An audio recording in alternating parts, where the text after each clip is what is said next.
결혼한 지 7년 차인 주부예요.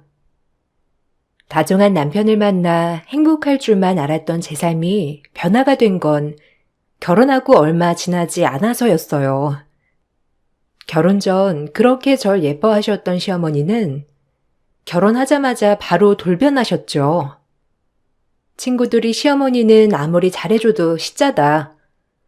그러니 너무 믿지 말라고 했을 때도 결혼 전에 이 일이 제 일이 되리라곤 상상도 하지 못했습니다. 시어머니는 가부장적인 사람이었어요. 남자는 주방 일에 얼씬도 하면 안 되고 무조건 여자가 해야 한다는 주의 말이에요. 그렇게 잘해줘도 시짜는 시짜더라. 그러니까 결혼하고도 너무 잘하려고 하지 마. 준우 씨 좋은 사람이지만 시댁이 그렇게 잘할 필요도 없다니까. 그냥 딱 네 할도리 하면 끝이야. 나 사는 거 보면 모르겠니? 고단하다, 고단해. 그래? 그냥 뭐 그래도 잘해주시니까 나도 잘하도록 노력은 해봐야지. 그래도 조언 고마워. 네가 먼저 시집가서 이렇게 이런저런 얘기해주니까 너무 좋다. 아직 결혼한 지 며칠밖에 안 됐는데 아직까진 그래도 잘해주셔. 다행이지 뭐. 그래, 겪어봐야 한다니까. 어쨌든 너만은 내 길을 가질 않길 바란다. 그래도 결혼하니까 얼굴은 좋아졌는데? 준우 씨가 잘해주나 봐. 남편 사랑 듬뿍 받고 아주 좋아 보이는데? 그래도 남편도 어찌됐건 남의 편이여. 알겠지? 명심해. 결혼 후 며칠 만에 친구를 만나서 이런저런 얘기를 했죠. 먼저 시집을 간 친구는 저에게 이런저런 시집에 대해 조언을 해주었어요. 전 저에게 일어나지 않을 일이라 생각하며 그냥 웃어 넘기기도 했죠. 하지만 친구가 해준 조언은 틀리지 않았어요. 아파트 옆동에 사시는 시어머니는 하루가 멀다 하고 절 불러내셨어요. 그리고 온갖 잔심부름을 시키기 시작하셨죠. 처음엔 첫 며느리라 잘하려고만 했어요. 하지만 어머님은 절 불러내는 게 습관이시더라고요. 이게 쌓이다 보니 저 역시도 어느 정도 선에서 거절을 하기 시작했습니다. 제가 거절을 하기 시작하자 시어머니는 강압적으로 나오시더라고요. 정말 당황스러웠어요. 집 가는 길에 우리 집 좀 들렀다가 청소기질 좀 해주고 가렴. 너희 집이다 생각하고 말이야. 괜찮지? 몇 시까지 올 거니? 네? 청소기질요? 저 오늘 퇴근하고 집에 가면 7시 넘을 것 같은데. 너무 늦지 않나요? 꼭 해야 해요, 청소기질을? 오늘 도우미 아주머니 일이 있어서 쉬는 날인데 그럼 청소기를 누가 돌려? 나 먼지 알레르기 있어서 이런 거 하면 안 돼. 그럼 제가 도우미 이모님 쉬는 날마다 한 번 더 불러드릴게요. 저도 사회생활 하는지라 바쁘거든요. 죄송해요. 뭐야? 무슨 이런 간단한 일을 하는데 또 한 명을 쓴다는 거야? 네가 와서 하면 될 것을. 끊는다. 무조건 들려서 청소기질 해. 시어머니의 대답에 어처구니가 없더라고요. 굳이 저를 불러서 청소기질을 시켜야 하나 싶기도 했지만 먼지 알레르기 때문에 청소기질을 못한다는 시어머니 말에 알겠다고 대답하고 그날 일 끝나자마자 집에 들러 청소기질을 하였습니다. 하지만 이렇게 한번 해주다 보니 어머님은 절 도우미처럼 부르시더라고요. 좀 어이가 없더라고요. 이것이 점점 화로 쌓이기 시작했어요. 한번 습관이 되면 애초에 습관으로 자리 잡을까봐 좀 걱정스럽더라고요. 시어머니는 그 정도로 절 매번 불러대셨으니까요. 나 어묵조림 먹고 싶은데 어묵 냉장고에 있으니까 조림 좀 해놓고 갈래? 온 김에 그냥 다 해놓으면 좋잖아. 안 그래? 어머니, 저 일하는 사람이에요. 뭐 제가 당연히 해드릴 순 있지만 굳이 일 끝나고 자꾸 이렇게 부르시면 저 곤란해요. 뭐가 곤란하다는 거야? 내가 왜 옆동에 아파트 해줬는데? 너희가 같이 사는 거 부담일까봐 그래도 가까이 해준 건데 이런 것도 못 시키면 내가 며느리를 왜 얻은 거야? 너 며느리 돌이라고 모르니? 너 이렇게 앞뒤 구분 못하는 애였어? 네? 그럼 일부러 이렇게 시키려고 아파트를 옆동으로 해주신 거예요? 어머니, 요즘 시대가 어떤 시대인데, 그리고 아주머니 계시잖아요. 일 끝나자마자 매번 부르시는 거 불편해요. 저도 이렇게 어머님한테 얘기해서 얼굴 붉히는 거 싫어요. 네가 본색을 드러내는구나. 남은 부리는데 한계가 있는 거야. 내 식구가 편하지 남이 편하겠니? 월급 받고 또박또박 지 할 일만 하는 남이랑 내 것처럼 일하는 내 식구랑 가냔 말이야.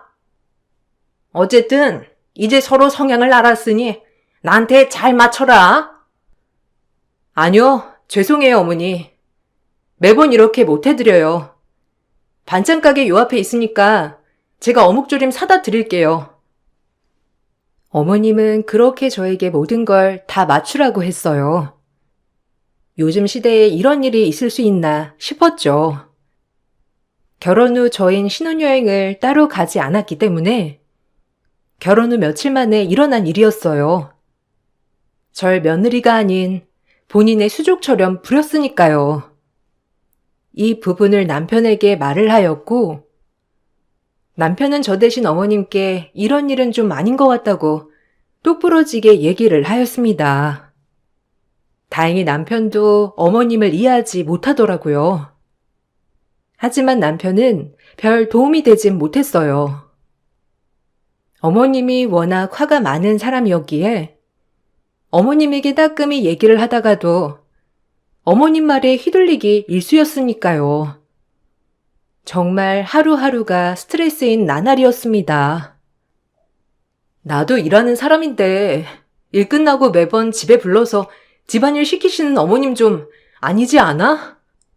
내가 무슨 집안일 하려고 결혼한 것도 아니고 어머님한테 말씀드려도 내 말은 듣지도 않으셔. 자기가 말 좀 해줘. 나 진짜 이건 아닌 것 같아 정말. 아, 엄마가 왜 그러시지? 원래 그러시지 않거든. 내가 엄마한테 잘 얘기해 볼게. 그러니까 너무 화내지 마. 엄마도 그냥 며느리 생겨서 좋아서 그러시나? 원래 안 그러시는 분인데 참. 어쨌든 내가 잘 얘기할 거니까 스트레스 받지 마. 남편은 제 이야기를 듣자마자 시어머니에게 달려가서 얘기를 하더라고요.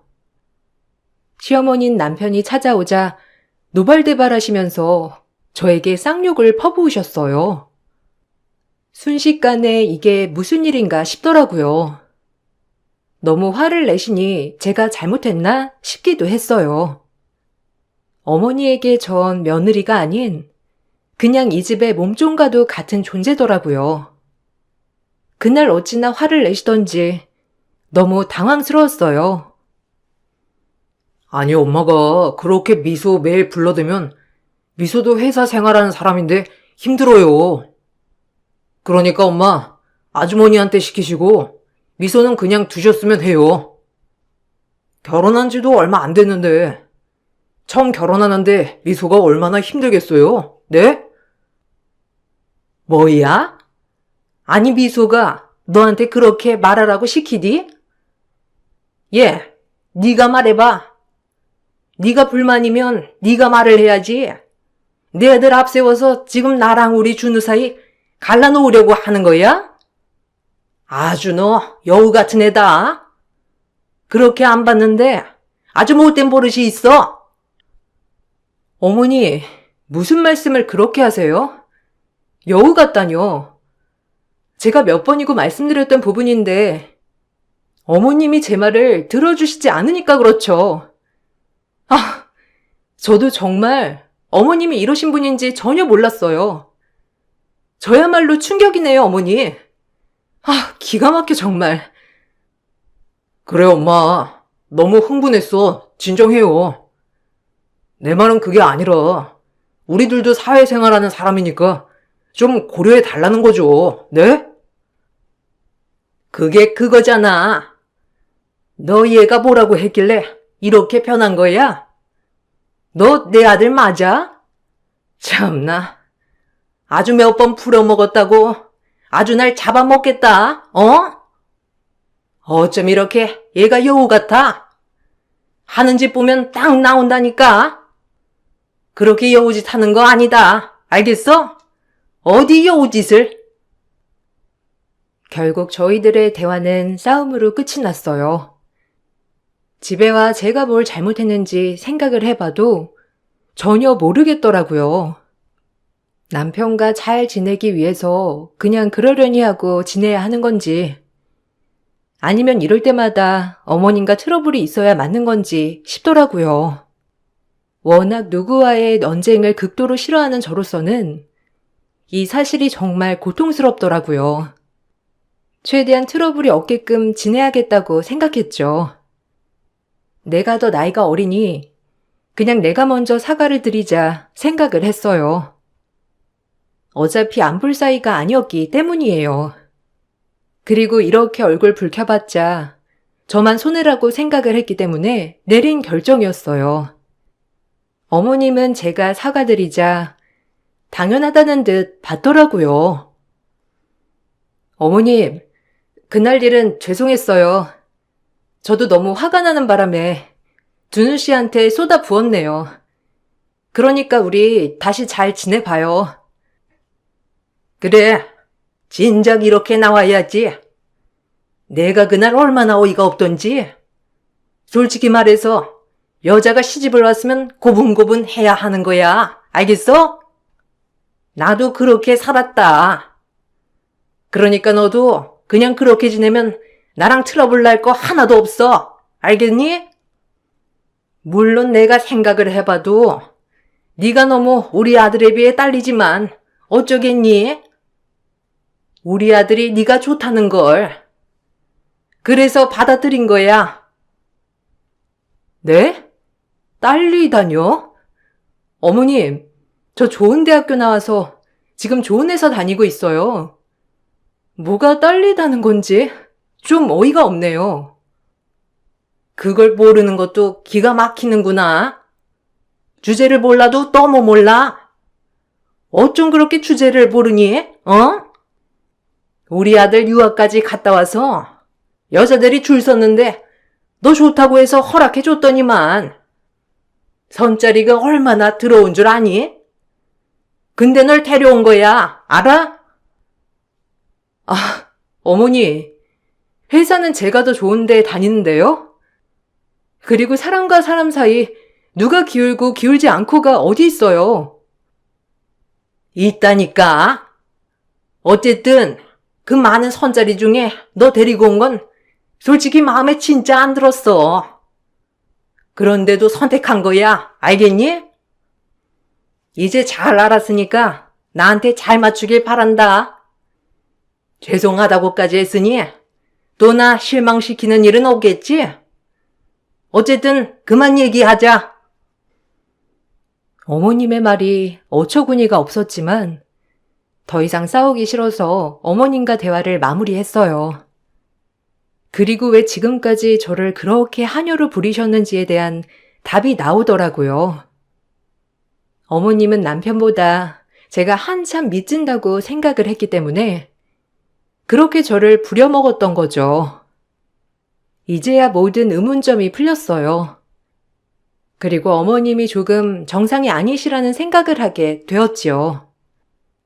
이런 일이 있고 나서도 어머님은 절 종부리듯 계속 부리기 시작했어요.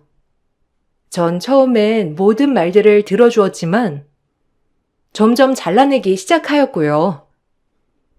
어차피 이래도 난리 저래도 난리인 시어머니를 상대할 수는 없다고 생각했습니다.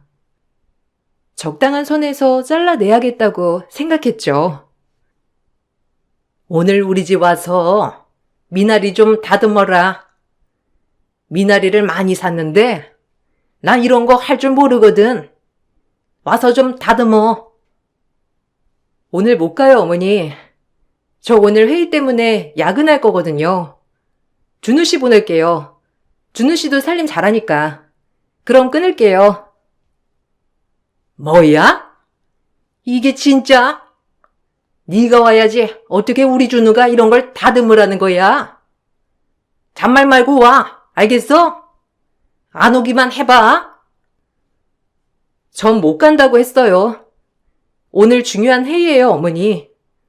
준우 씨 오늘 일찍 끝난다고 하니까 준우 씨 보낼게요. 그래, 너 이렇게 나온다 이거지? 너 내가 가만히 있을 줄 알아? 오늘 안 오면 너 죽고 나 죽는 거야. 알겠어? 꼭 들려라. 본인 말만 하시고 전화를 끊으셨고, 전 그날 미나리를 다듬으러 가지 않았죠. 어머님은 그날 사건을 계기로 또 한 번 뒤집어지시더라고요. 그리고 이날 저희 친정엄마에게 전화를 걸어 제 욕을 그렇게 하셨더라고요. 진짜 눈물이 나왔습니다. 저희 엄마가 무슨 죄길래 이런 전화를 받았는지 말이에요. 저희 엄마는 차마 사돈인지라 죄송하다고만 하셨다고 하더라고요. 엄마의 마음이 어땠을지 감히 헤아려지지가 않아서 눈물이 나왔어요. 그리고 시어머니가 원망스럽고 남편도 다 싫어지더라고요. 아니 애를 어떻게 가르쳤길래 시어미 말을 개똥으로 알아요? 나 진짜 어이가 없어서 시어미가 와서 미나리 다듬으라는 게 사돈이 생각해도 그렇게 잘못된 일입니까? 진짜 어이가 없어서 사돈이 그렇게 가르치신 거예요? 아니 말씀 좀 해보세요. 네? 아니, 사돈, 그래도 이렇게 경우 없게 전화를 하시는 건 아니죠. 일단 제가 미소 잘 타이르겠습니다. 그러니까 사돈 어른도 좀 고정하셨으면 좋겠어요. 어떻게 그렇게 막말을 하십니까? 그래도 제가 사돈인데 안 그래요? 저도 속상하네요. 뭐라고요? 지금 제가 잘못됐다고 하는 거예요? 참나 어이가 없어서. 지금 딱 봐도 그 엄마의 그 딸이네요. 안 그래요? 딸이 얼마나 되바라진지 아세요? 오라고 하면 올 것이지. 맨날 이 핑계 저 핑계. 저도 오죽하면 사돈 어른께 전화했겠냐고요.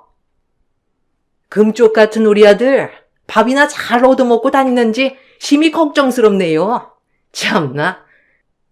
사돈 어른이 따끔하게 교육을 시켜주셔야겠어요. 아, 그게 아니라요. 일단 알겠어요. 제가 미소는 잘 타이를 테니 사돈 어른도 고정하세요. 참, 저도 당황스럽긴 마찬가지예요. 그리고 오늘 이렇게 전화하신 거 큰 실수하신 겁니다. 일단은 화가 많이 나셨으니 전화 끊으시고 마음 좀 추스르세요. 시어머니가 하도 친정엄마에게 뭐라고 하자 친정엄마도 많이 참았지만 혹여나 저에게 피해가 갈까 싶어 죄송하다고 했다고 하더라고요. 이것도 정말 화가 나더라고요. 갑자기 집으로 찾아온 친정엄마를 보고 놀라기도 했고 엄마마저 시어머니에게 이런 취급을 당했다고 생각하니 눈물이 줄줄 나왔어요. 효도는 못해줄 망정 남에게 이런 얘기나 듣게 하고 말이에요. 엄마 마음이 제가 얼마나 안쓰러울까라는 생각을 하실 걸 알아서 그런지 그저 눈물만 나왔습니다. 잘 사는 모습만 보여드리고 싶었는데 그러지 못한 모습을 보여드린 것 같아서 정말 죄송하더라고요. 그리고 분노가 치밀어 오르기 시작했죠. 엄마, 웬일이야? 연락하고 오지. 그럼 비밀번호 알려드렸을 텐데. 춥지? 얼른 집으로 들어와. 얼마나 기다린 거야, 어? 너 기다렸다가 그냥 얘기 좀 하려고 했지. 아니, 본론만 말하면 너 힘드니 혹시? 결혼하고 다 네 뜻대로 안 되지? 어? 갑자기 왜 그런 소리를 해? 엄마, 무슨 일 있어? 난 괜찮아. 준우 씨도 잘해주고. 뭐 엄마는 요즘 어때? 네 시어머니 전화 오셨어. 보통 아니더라. 그 전화 받고 얼마나 심장이 떨리던지. 혹시라도 힘들면 괜찮으니까 다 버리고 나와도 돼. 꾹꾹 참을 필요 없다는 거야. 준우만 보면 너희끼리 문제는 없다만 너 고부 갈등이 얼마나 무서운 일인 거 아니? 뭐라고? 아, 기가 막혀. 엄마한테 전화를 했다는 거야? 미친 거 아니야, 정말? 엄마 뭐라고 했어? 아, 미안해, 진짜. 나 때문에. 별 얘기 안 하셨는데. 그냥 어쨌든 다 느껴지더라. 네가 얼마나 괴로울지. 너무 스트레스 받지 않았으면 해서 그래. 우리 귀한 딸 어디 가서 이런 취급받고 있는 거 엄마도 너무 속상해. 네가 뭐가 모자라서. 그러니까 너무 참지 말고 힘들면 언제든지 와. 시어머니에게 전화가 왔다는 말에 화가 났지만 엄마는 더 이상 말은 안 하시더라고요. 그냥 저를 계속 달래주시다 집에 가셨어요. 어떻게 이렇게 몰상식할 수가 있나 싶으면서 눈물이 났어요. 그리고 남편과 진지하게 이혼을 생각했습니다. 정말 제 자신이 모자란 거 하나 없는데 왜 이런 취급을 당해야 하나 싶더라고요. 제가 남편에게 이혼을 요구하자 남편이 대신 싹싹 빌더라고요. 이혼해. 나 못 참아. 어차피 당신 어머니 바뀌지도 않으실 거고 엄마한테 전화까지 하셨더라. 내가 왜 당신이랑 살아야 해? 미안해. 아니, 엄마가 장모님한테 그러실 줄 몰랐어. 이혼은 안 돼. 내가 널 얼마나 사랑하는 거 알잖아, 어? 당신 내 옆에서 힘이 돼주긴 해? 내가 왜 이런 취급을 당해야 하냐고. 끝내려면 그냥 확실히 끝내는 게 낫지. 이혼하자. 우리 엄마한테 이렇게 한 행동 나 그냥 못 넘어가. 진짜 경우가 없어도 유분수지. 어떻게 엄마한테 전화할 수가 있어? 내가 다 미안해 진짜. 장모님한테 내가 다 사과드릴게. 그러니까 한 번만 용서해 주라. 나 너 없으면 안 된다니까, 어? 남편과 이혼을 마음먹고 난 뒤 남편은 울며 불며 하루 종일 빌더라고요. 그리곤 절대 시댁에 가지 않겠다는 각서도 썼고요. 하지만 제 마음을 돌리긴 역부족이었습니다. 그런 마음을 품고 지낼 때 얄궂게도 아이가 찾아오더라고요. 너무 스트레스를 받아서 임신일 줄도 몰랐는데 어느새 제 뱃속엔 아이가 자라고 있었습니다. 막상 뱃속에 아이가 자란다고 하니 이혼이 선뜻 쉽진 않았어요. 한부모 가정으로 만들고 싶진 않았거든요. 그리고 남편을 한 번만 믿어보기로 결정을 하게 되었어요. 마음 같아선 이혼을 하고 싶었지만 이번 한 번만 눈 감고 넘어가기로 했어요. 그리고 아이를 잘 키워내리라고 생각을 하게 되었죠. 고마워. 우리 복덩이다 정말. 엄마 아빠를 이어준 복덩이. 내가 더 잘할게. 그리고 엄마 문제는 신경 쓰지 마. 너 스트레스 안 받게 할 거야. 그러니까 다시 시작한다는 마음으로 시작하자. 알겠지? 미안해 진짜. 고마워. 그리고 우리 세 식구 잘 살자. 나 쉽게 결정한 거 아니야. 그러니까 자기가 가운데서 잘해줘. 나도 미안했어. 자기 마음 아프게 해서. 우리 복덩이랑 잘해보자. 그렇게 새 출발을 하기로 마음을 먹었어요. 참 다행이게도 남편은 그날 일이 있고 나서 가운데서 정말 잘하려고 애를 쓰더라고요. 시어머니가 저에게 호출을 할 때면 오히려 본인이 가거나 아예 저를 마주하지 않게 했어요. 시어머니도 처음엔 노발대발 하더니 남편이 계속 나서서 중재를 하니 시어머니도 지친 모양이더라고요. 그렇게 고부 갈등은 끝을 보이나 싶었죠.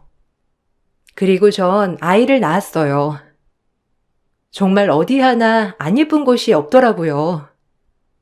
그렇게 예쁜 아이를 낳고 일주일 동안 조리원에서 몸조리를 했어요.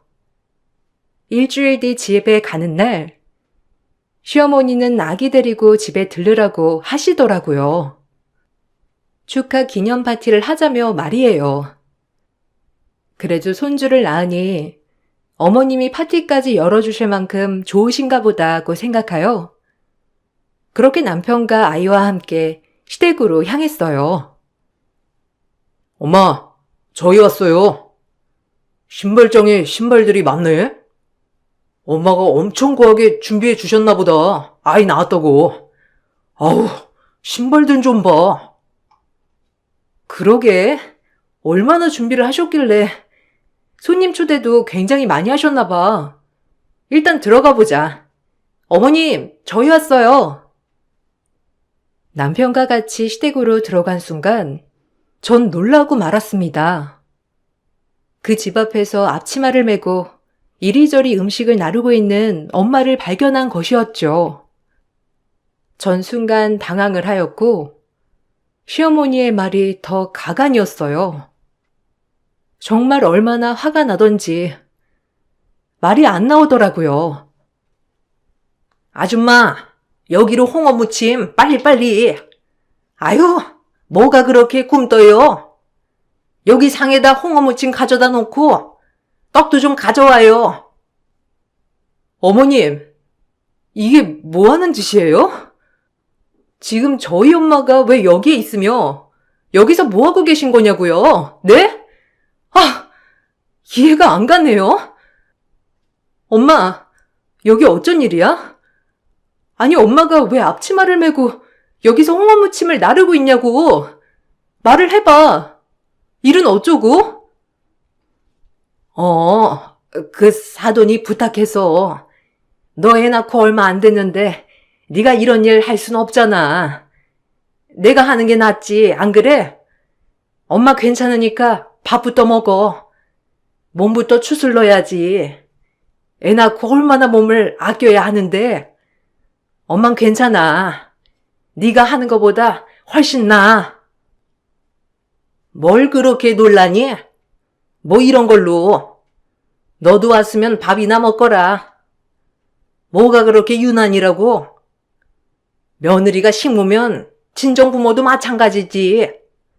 그러라고 친정이 있는 거야. 알겠니? 네가 못하면 너네 엄마라도 와서 거들어야지. 뭐가 큰 난리라고 유난을 떨어대? 뭐라고요? 말 막하네, 이 아줌마가. 아줌마가 입어야 될 앞치마를 우리 엄마가 왜 입고 있냐고. 이제 어머니고 나발이고 없어. 당신은 끝이야. 우리 애 볼 생각도 마. 정신이 왔다 갔다 하면 정신병동을 가셔야지. 왜 여기서 이러고 있냐고요, 이 아줌마야? 넌 말 다 했어? 아주 애 낳고 정신이 어떻게 된 거니? 돌았네, 이게? 애 낳고 머리가 어떻게 된 거야, 이게? 전 시어머니의 말에 기분이 너무 안 좋았고 그동안 쌓여있던 모든 불만이 터져버렸죠. 그리고 전 곧바로 그 사람을 불렀어요. 바로 큰 어머니셨죠. 큰 어머니는 저 멀리서 밥을 드시고 계시다가 제 얘기를 듣고 놀라서 눈이 동그래지셨습니다. 아, 마침 여기 큰어머니도 오셨네요. 말씀 좀 해주실래요? 지금 저희 어머님이 저희 엄마를 이렇게 한여부리듯 부르시고 계시는데 어떻게 생각하세요? 엄마, 앞치마 당장 벗어 지금. 그리고 저 어머님 이제 다신 안 봐요. 당신도 결정해. 아니, 이게 무슨 소리야? 여기 이 아주머니가 미소노의 어머니셨다는 거냐? 아유, 외근머니나. 아니, 동서, 이게 무슨 짓이야? 난 하도 주방에만 계시길래 사돈인지 전혀 몰랐어. 아니, 동서, 미친 거 아니야? 어떻게 이렇게 무식할 수가 있어? 못 배워 먹어도 그렇지. 내가 사돈 얼굴을 아는데 저렇게 계속 음식만 만드셔서 몰랐지 뭐야. 아이고, 사돈, 죄송합니다. 야, 너 얼른 죄송하다고 안 해? 남편의 큰어머니, 즉 시어머니의 형님 되시는 분은 이 소리를 듣자마자 바로 어머님의 뺨을 갈기셨어요. 그 이유는 큰어머님은 저희 외할아버지가 학교 선생님이었을 시절 제자였습니다. 가난하고 힘든 시절에 외할아버지는 기꺼이 제자를 위해서 학비도 내주시고 식사도 챙겨주었다고 해요. 훗날 저희 외할아버지 장례식에서 알게 된 사실이었죠. 큰어머니는 그동안 저희 할아버지께 받은 게 많다며 저에게 꼭 돌려주고 싶다고 하셨어요. 그날은 그렇게 그냥 그렇구나 하고 넘어갔었지만 오늘 이런 일이 터지자 제가 딱 저기에 보이는 큰어머니가 생각이 나더라고요. 전 큰어머니에게 이런 사실들을 다 얘기했고 큰어머니는 저 대신 시어머님의 뺨을 갈겨주며 제 의분을 날려주시더라고요.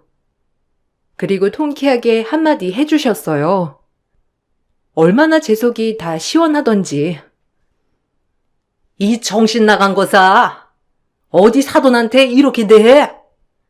이런 법칙이 세상에 어딨어? 참나. 동서 진짜 이상하다. 아들 뺏겼다고 지금 시위하는 것도 아니고. 준우 너도 그래. 네 엄마 정상 아닌 거 모르니? 어떻게 이럴 수가 있어? 어? 아유, 내가 동서를 잘못 봐도 한참 잘못 봤네. 동서가 이렇게 막대할 집안이 아니야, 이 집안은. 외할아버지 때부터 얼마나 어려운 학생들 많이 돕는 집안인데. 동서같이 무식한 사람이랑은 결이 다르다고, 알겠어? 내가 진짜 미안하다, 새아기야. 아니, 사돈어른 몰라 뵀어요. 주방에만 계셔서 제가 대신 사죄 드릴게요. 딸 일이라고 만사 제치고 오셨을 텐데 참 제가 죄송합니다, 정말. 아니, 이게 무슨 말이에요? 형님이랑 얘랑 아는 사이였어요? 아니, 참나. 그래도 며느리면 며느리다운 행동을 해야죠. 형님이 며느리가 없어서 그런데 며느리는 이렇게 부리는 거라고요. 그래야 찍소리도 못하고 나한테 복종하지. 아유, 어이없어. 너도 그랬냐? 자기가 며느리였을 때를 생각해야지. 요즘 시대가 어느 시대인데 똥오줌도 못 가려 얘가. 아유, 어이없어. 애초에 싹이 글렀어 너도. 시어머니 될 자격도 없는 년 같으니라고. 얼른 무릎 꿇고 사죄 못해? 똥인지 된장인지 구분 못하는 거사. 엄마 그만 좀 해요, 진짜. 지긋지긋해. 저 이제 엄마 다신 안 봐요. 어떻게 장모님한테 이런 일을?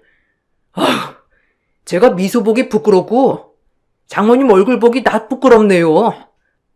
이제 그만하시죠. 저희는 이제 안 보는 게 나을 것 같아요. 다신 연락 마세요. 이제 끝입니다. 저 대신 퍼부어주신 큰어머니와 남편 덕분에 시어머니는 사색이 되더라고요. 그리고 거기에서 같이 있던 시어른들도 어머니를 향해 날카로운 시선을 보내며 자리를 뜨더라고요. 전 그렇게 남편과 엄마 그리고 아이와 함께 집을 나왔어요. 그리고 집을 나오기 전 엄마는 시어머니 면상에 앞치마를 내던지며 한 소리 하셨죠. 엄마의 말에 시어머니는 몸이 뒤집어져라 분해하시더라고요. 딸 가진 죄인이라고 우리 딸 고생할까봐 이렇게까지 해줬는데 뭐? 식모? 나이를 처먹으려면 곱게 처먹어 이 아줌마야. 이제 아들 며느리한테 철저히 외면당하고 혼자 살아봐. 알겠어? 무식한 여편네 같으니라고. 어디서 저딴 게 어른이라고. 아휴. 뭐야? 당신 말 다 했어? 어디 사돈한테 큰 소리야? 내가 당신이 이러면 며느리 가만둘 줄 알아? 평생을 부려먹을 거라고. 누가 부려먹힘 당한대? 당신 이제 끝이야. 똥오줌 좀 가려. 지금 여기 눈빛들 좀 보라고. 당신 어떻게 보는지. 다신 내 아이, 그리고 나, 그리고 끔찍이 아끼는 아들 볼 생각 마. 평생 홀로 외로이 보내보라고 인생. 당신이 자초한 일이니까. 주변을 보니 모든 사람들이 시어머니를 경멸하듯 쳐다보고 있었어요. 어쩜 저런 인간이 있나 싶을 정도로 말이죠. 그리고 그날 시어머니는 고래고래 악을 써댔지만 아무도 대꾸해주는 사람은 없었습니다. 혼자 원맨쇼 그 자체였죠. 남편마저도 본인 엄마에게 너무 실망을 했기 때문에 더 이상 뒤도 돌아보지 않고 저 엄마랑 아기만 챙기더라고요. 오히려 그런 모습에 고마웠죠. 죄송합니다, 장모님. 저희 어머니가 그럴 줄은 정말 몰랐어요. 미안해, 여보. 나 이제 엄마 다신 안 볼 거야. 그러니까 용서해줘. 이제 이 방법밖엔 없는 것 같다. 내가 너를 볼 낯이 없어, 정말. 아, 우리 엄마가 그렇게 상식적이지 않은지 몰랐어. 아휴, 자네가 무슨 죄야. 어쨌든 난 우리 미수 힘든 거 이제 못 봐. 이렇게 마음먹은 만큼 다신 번복되는 일 없었으면 좋겠어. 엄마, 미안해. 아, 시어머니가 이럴 줄은 정말 몰랐어. 그래도 이제 정말 손절했으니 좀 나을 거야. 정말 미안해. 진작 이렇게 했어야 맞는 건데 내가 엄마까지 괜히 고생시킨 것 같아서 면목 없다 정말. 딸 자식 하나 못 낳아서 이런 꼴을 당하게 했어. 내가 미안하지. 당신이 뭐가 미안해. 다 나 때문이야. 중간에서 처신도 제대로 못하고. 장모님, 이제 믿어주세요. 미소랑 아이 제가 끝까지 지킬 거니까. 그러니까 2다리 쭉 뻗고 주무세요. 오늘 일은 아니 그전의 일도 모두 다 죄송합니다. 정말. 시어머니는 남편에게 전화도 하고 집도 찾아오셨지만 저흰 비밀번호도 바꾸고 아예 손절을 했어요. 그리고 큰어머니한테 듣기로는 외국으로 출장을 가 있던 시아버지도 시어머니와 못 살겠다고 하고 있다고 하더라고요. 중간에서 큰어머니가 엄청 뭐라고 한 모양이었어요. 시어머니가 이렇게까지 절 막대할 줄 몰랐다고 큰어머니는 말씀하셨죠.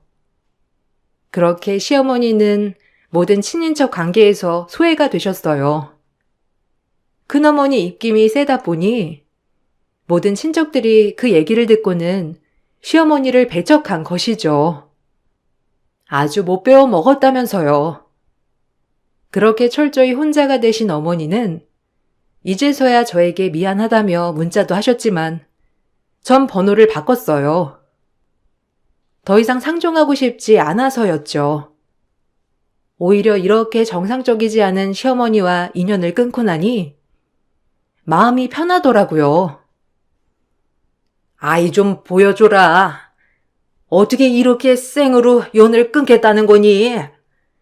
문자 보면 답장 좀 해줘. 준우가 통 연락이 안 돼서 그래. 내가 손주 얼굴 한번 제대로 못 보는 게 말이 되니?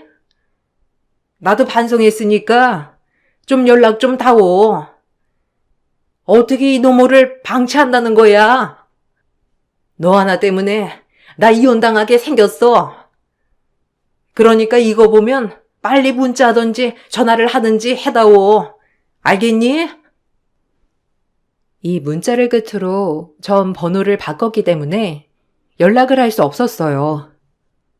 그리고 집도 바로 옆동이었기에 혹시나 마주칠까 남편 회사에 정근 신청을 하여 타 지역으로 이사를 왔답니다. 얼마나 속이 편하던지 이제서야 제자리를 찾은 결혼 생활 같아요.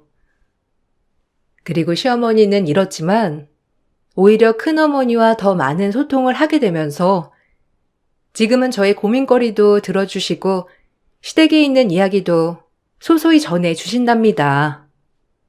외할아버지는 돌아가셨지만 그래도 이렇게 인연이 되어 얼마나 좋은지 몰라요. 큰어머니는 항상 외할아버지가 살아생전에 너무 잘해주셨다고 늘 얘기를 했어요. 이렇게라도 갚을 수 있어서 고맙다고 말이죠. 오히려 멀다면 먼 사이인 남편의 큰어머니이지만 저에겐 시어머니보다도 훨씬 더 가까운 사이가 되었어요. 자식이 없는 큰어머니도 저를 며느리처럼 딸처럼 아껴주시고요. 처음엔 힘들고 괴로웠지만 지금은 이렇게 행복하게 살 수 있어서 모든 거에 감사하는 요즘입니다. 여러분들도 언제나 좋은 하루 보내시고 좋은 일만 있으시길 바랄게요. 감사합니다. 안녕하세요. 저는 오늘 지긋지긋했던 시댁 집안과의 악연을 끊어내게 된 일들을 여러분들께 들려드리고자 사연을 신청한 40대 초반 여자입니다. 10년의 결혼 생활을 하는 동안 변해가는 남편의 모습을 볼 때면 앞으로 어떻게 살아가야 될지 눈앞이 캄캄했어요. 그래서 시부모님께서도 제가 가지고 있던 고민들에 대해 털어놨었지만 남편은 조금도 달라지지 않았습니다. 남편이 저를 사랑해서 결혼한 거라면 분명 다시 예전처럼 좋은 모습만 보여주던 그때로 돌아와 주길 바랐었어요. 하지만 저 혼자 열심히 노력한다고 상대방이 바뀌는 건 아니더라고요. 오히려 더 막 나가려는 반대되는 행동에 점점 지쳐만 가고 있었죠. 저는 그저 8살밖에 되지 않은 이쁜 딸과 함께 행복한 가정을 이끌어가는 것 말곤 바라는 건 전혀 없었는데 그런 제 마음을 몰라주는 남편의 모습들이 너무 실망스러웠고 더 이상 함께하고 싶은 마음도 사라져 버렸었죠. 그래서 결국 이혼을 통보했고 각자 갈 길을 원했는데 남편은 제 입에서 이혼 얘기가 나오니 그건 또 싫은지 이런저런 핑계를 대면서 저와 이혼하는 걸 꺼려하고 있었어요. 아이 핑계로 제 발목을 잡으려 하길래 강하게 나가지 않으면 평생 후회할 것 같아 10년의 악연을 끊어내려 확실하게 못을 박았습니다. 제 선택이 아이의 미래를 보장해 줄 수 있을 것 같았어요. 슬픔은 잠시지만 이혼을 하지 못하고 끌려간다면 아이의 인생도 불행이기 때문에 더는 남편을 받아줄 수가 없었죠. 그리고 제가 남편과 이혼을 하려고 준비를 하기 시작하자 자연스럽게 시부모님의 귀에도 들어가게 되었고 시모의 부름에 결국 시댁으로 갈 수밖에 없었습니다. 하지만 한 번은 겪어야 될 일이라 생각하고 그동안 제가 겪었던 아픔들을 전부 말씀드렸어요. 네가 내 아들과 이혼한다고? 달라질 게 뭐가 있는데? 너희들이 함께한 세월이 10년인데 그걸 깨고 등 돌리면 앞으로의 삶이 좋아질 것 같아? 좋던 싫던 함께하기로 했으면 끝까지 가는 거지. 감히 이혼하겠다는 말을 셰미 앞에서 입을 놀려? 분명 안 된다고 했는데 끝까지 가겠다는 거니? 어머님 아들이라고 끝까지 두둔하시는데요. 언제까지 이 사람 편만 들 건데요? 어떻게 보면 어머님이 이런 상황을 전부 다 만든 거 아니에요? 제가 몇 번이나 이 사람한테 문제가 있다고 하소연을 했었는데요. 그런데 제 말은 조금도 들으려 하지 않고 지금까지 계속 이 사람 편만 들었잖아요. 저도 이제 지쳐서 견디지 못하겠어요. 저처럼 참고 사는 여자도 없을 거예요.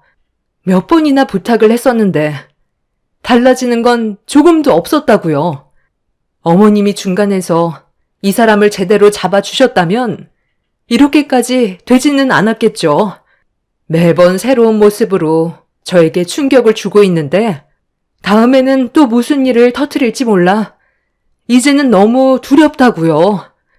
절대 노름에는 손대지 않기로 약속까지 했었고 각서에다 녹음까지 받아놨었어요. 그런데도 달라진 게 있었나요? 전혀 없잖아요. 처음에는 어느 정도 자제하는 것 같더니 시간이 지날수록 더욱더 심해지고 있잖아요. 사람이니까 실수할 수 있어요. 그래서 저는 충분히 기회를 줬고 이 사람이 달라지는 모습을 보여주길 간절히 바랬는데 이번 일은 너무 심했잖아요.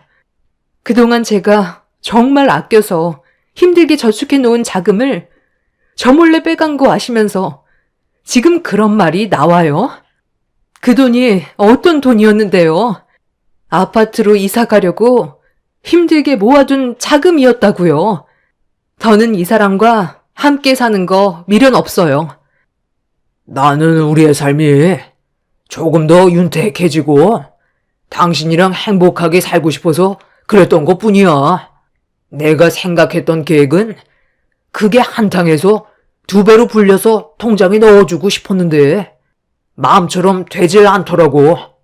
자금이 조금만 더 있었다면 분명 큰 돈을 만질 수 있었다니까. 이번이 마지막이었어. 정말 아예 끊었다고. 그래, 병수가 이제 끊었다잖아.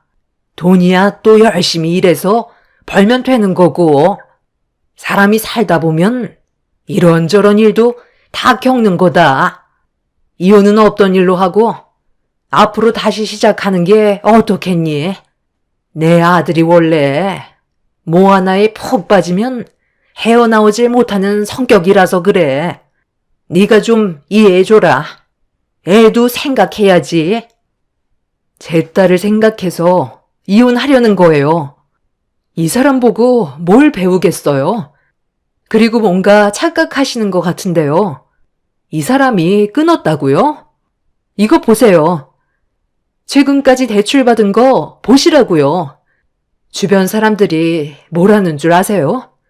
처음에는 수중에 있는 돈으로 시작했다가 그 돈이 바닥이 나면 대출을 받고 그래도 안 되면 집문서 팔고 그것도 안 되면 나중엔 마누라 자식까지 판다고 그랬어요. 대출까지 받았으니 나중엔 집 팔고 저와 딸까지 전부 팔아 넘기겠네요. 저는 시부모님 앞에다 남편이 대출한 내역을 보여주자 더는 할 말이 없었는지 입을 굳게 닫으셨고 저는 테이블 위에 이혼 서류를 올려 놓았습니다. 남편은 열심히 돈을 벌어서 다시 시작하면 된다고 했지만 저는 그 말을 더는 믿지 않았어요. 10년을 속았고 조금도 달라지는 모습을 본 적이 없었기 때문에 남편이 바뀌지 않을 거라는 걸 확신했었어요. 그렇게 집으로 들어오게 된 저는 친정으로 가기 위해 짐을 챙기고 있었는데 남편이 문을 박차며 들어와 제 얼굴에 이혼 서류를 던졌습니다. 뭐 하는 짓이냐고 화를 내자 남편은 절대로 쉽게 이혼을 해줄 수 없다면서 친정으로 가려는 저를 막아섰어요. 그리고 힘들게 싸놓은 짐을 전부 다 내팽개치더니 난리를 치기 시작했죠.